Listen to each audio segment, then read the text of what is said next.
यहां बहुत अच्छी बातें बताई गई, कुछ तीखी बातें भी बताई गई। ज्यादातर चुनावी सभाओं की छाया वाली बातें भी बताई गई। हर एक का अपना अपना एक एजेंडा होता है, उसके लिए मुझे कुछ कहना भी नहीं है। लेकिन यहां कहा गया कि हमारी ऊंचाई को कोई कम नहीं कर सकता है। ऐसी गलती हम नहीं कर सकते। हम किसी की लकीर छोटी करने में अपना समय बर्बाद नहीं करते हैं। हम हमारी लकीर लंबी करने के लिए जिंदगी खपा देते हैं। और आपकी ऊंचाई आपको मुबारक हो, क्योंकि आप इतने ऊंचे चले गए हैं, इतने ऊंचे चले गए हैं कि जमीन दिखना बंद हो गई। आप इतने ऊंचे चले गए हैं कि आप जड़ों से उखड़ चुके हैं। आप इतने ऊंचे चले गए हैं कि जो जमीन पर हैं वो आपको तुच्छ दिखता है। और इसलिए आपका और ऊंचा होना मेरे लिए अत्यंत संतोष और आनंद।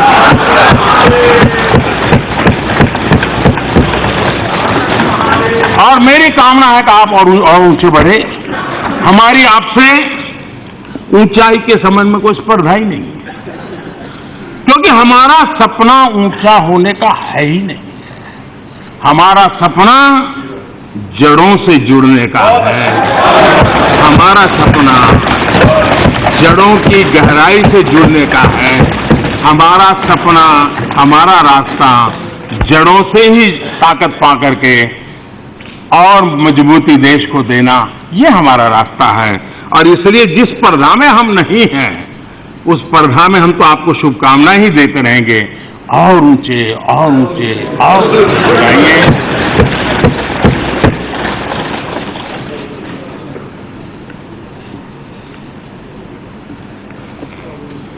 मैं देख रहा हूं कि बार बार चर्चा आती है, लेकिन 10 फॉर एंड नो फर्दर एक बार पूरा हो जाना चाहिए। ये बात सही है कि कुछ लोगों के लिए लगाव होता है। अगर उनका नाम नहीं आता है तो उनको परेशानी हो जाती है। जैसे नाम न आने से भी जैसे अपमानित कर दिया ऐसा महसूस होता है। हो सकता है, होना नहीं चाहिए, लेकिन होता है। लेकिन मैं चुनौती देता हूं, 2004 से पहले इस देश में अटल बिहारी वाजपेयी जी की सरकार थी। 2004 से 2014 तक शासन में बैठे हुए लोगों ने अधिकृत कार्यक्रम में एक बार भी अटल जी की सरकार की तारीफ की हो, उनके अच्छे कामों का उल्लेख किया हो, तो जरूर इस पटल पर रखें। इतना ही नहीं, अटल जी छोड़ो, नरसिम्हा राव की सरकार की तारीफ की हो, वो रखो। इतना ही नहीं, ये अभी के भाषण में भी एक बार डॉक्टर मनमोहन सिंह जी का नाम बोले होते तो मुझे लगता।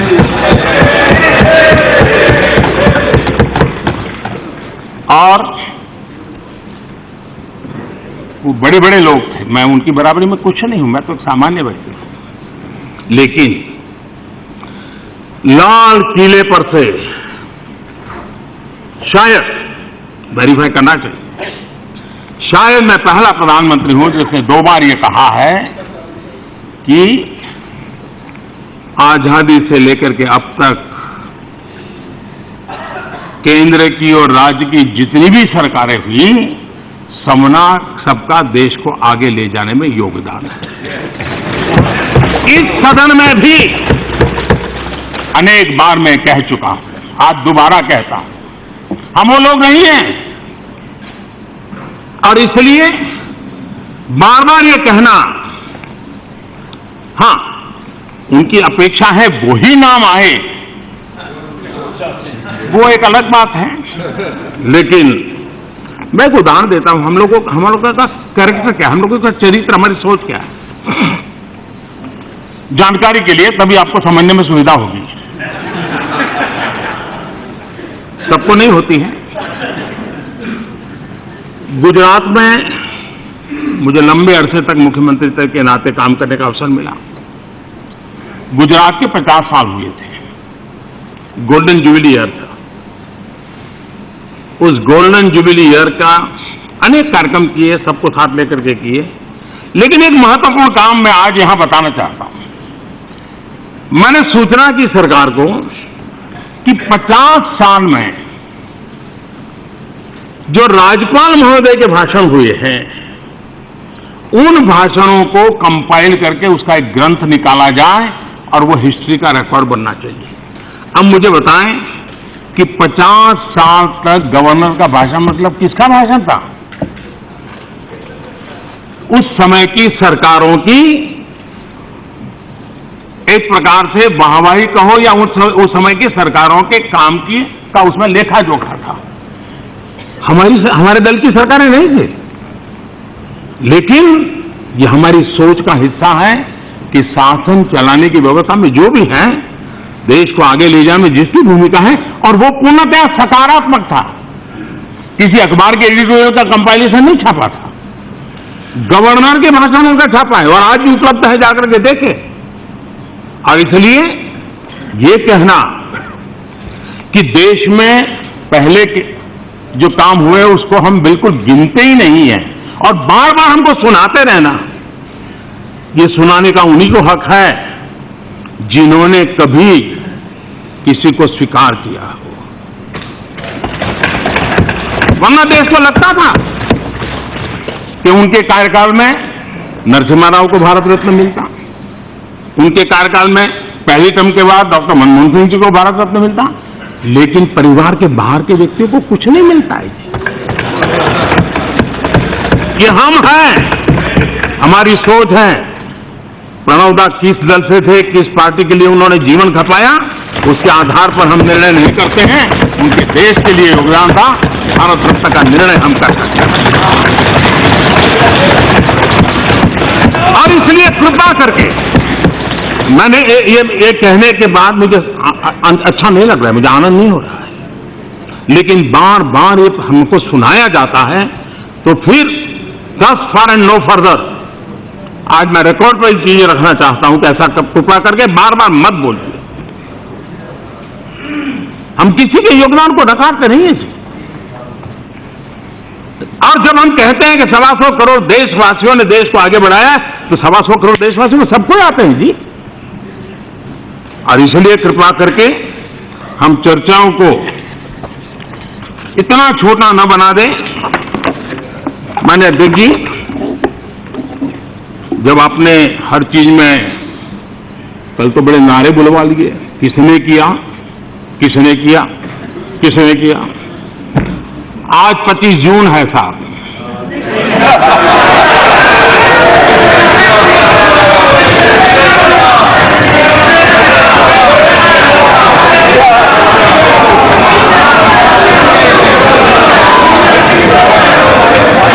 बहुत लोगों को जानकारी भी नहीं कि 25 जून क्या है, अगल बगल में पूछना पड़ता है।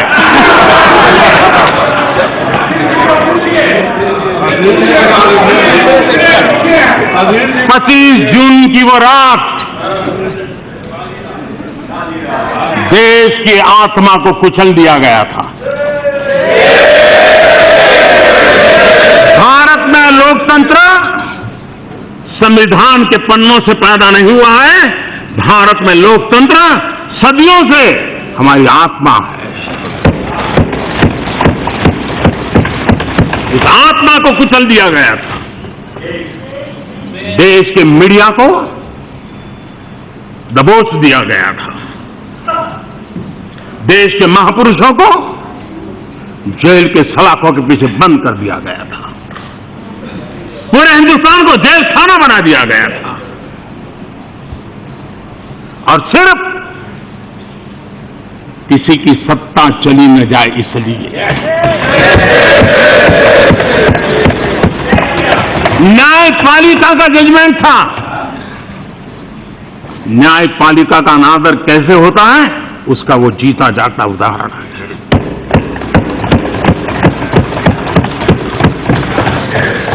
आज 25 जून को हम लोकतंत्र के प्रति फिर से एक बार अपना समर्पण, अपना संकल्प उसको और ताकत के साथ हमने समर्पित करना होगा। संविधान की बातें बताना और संविधान को कुचलने के पाप करना, इन चीजों को कोई भूल नहीं सकता है। और उस समय जो भी इस पाप के भागीदार थे, ये दाग कभी मिटने वाला नहीं है।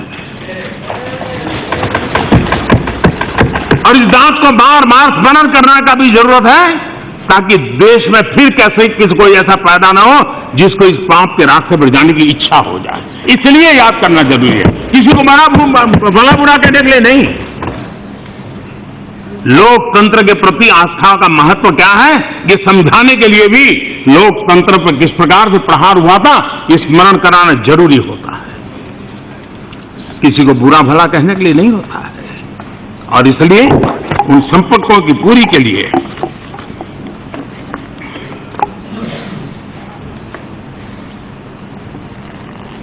उस समय जबकि मीडिया पर ताले लग चुके थे, हर कोई लगता था कि आज शाम को पुलिस आएगी, पकड़ लेगी, ऐसे वातावरण में मेरे देश के नागरिकों की सामर्थ्य देखिए, इनका ताकत देखिए।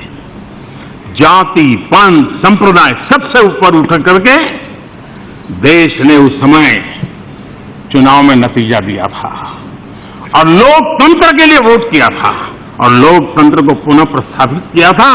ये मेरे देश के मतदाताओं की ताकत है। इस बार फिर एक बार जाति, पंथ, संप्रदाय, भाषा सबसे परे उठा करके सिर्फ और सिर्फ देश के उज्जवल भविष्य के लिए इस बार फिर से एक बार देश में मतदान किया।